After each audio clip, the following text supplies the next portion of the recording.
your different bridge variations that we discussed today. Right, so you'll be down on your mat. Make sure I give you a good view here. Right, so in your mat position, right, feet, I don't want your feet all the way close into your butt. That's gonna put a lot of tension through the knees, especially if your paws are tight. So typically, right, as you look down, hip distance apart, knees are gonna reach long for the wall in front of you.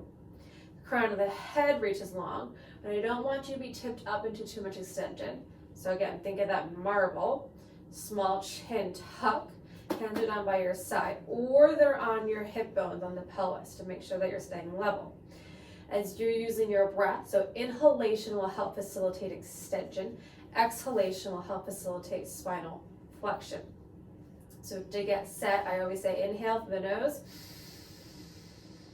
As you exhale, you're getting the rib cage to pull down, using the deep core to almost knit together with the ribs, and then you're getting a small posterior tuck of the pelvis. Now that's gonna smush your low back into the mat. So again, inhale to set.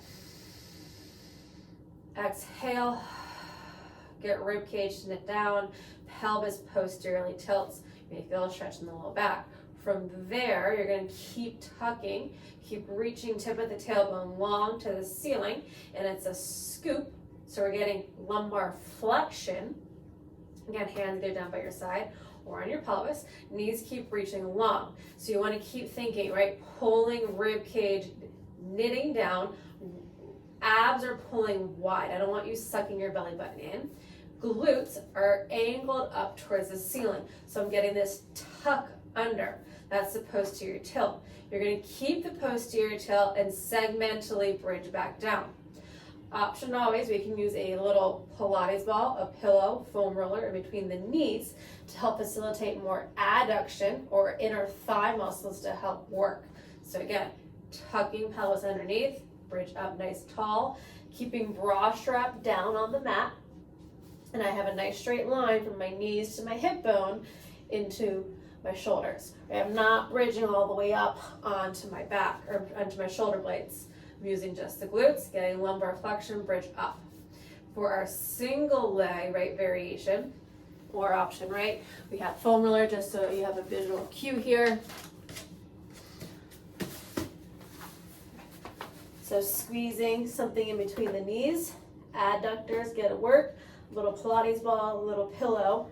Inhale, exhale, pull ribs, knit them together, posterior tilt, bridge up, squeeze the bolster. Variation number 2, if you don't have anything, right, your feet will be all the way together, so any narrow stance, you're gonna keep pressing your feet together, keep pressing your knees together, not aggressively, but getting the adductors to work, scooping the pelvis underneath, bridge back down. Variation number 3, feet are still together, knees a little bit wide, so frog bridges, right? So tucking underneath, so you can see, right, feet are together, knees are wide, same setup, rib cage tucks under, pelvis rocks back, bridge up. Now we're getting more outside of hips, knees reach for the mirror or for the wall in front of you, bridge back down. And then we also had option number 4, right, that you're doing for your single leg variation. Set up, hands on the pelvis, scoop, tuck underneath, then lengthen one leg long. Keeping lock the quad. We're not letting the pelvis drop. You're staying nice and tall and lifted. Bridge down, raise up. Drive through the opposite leg.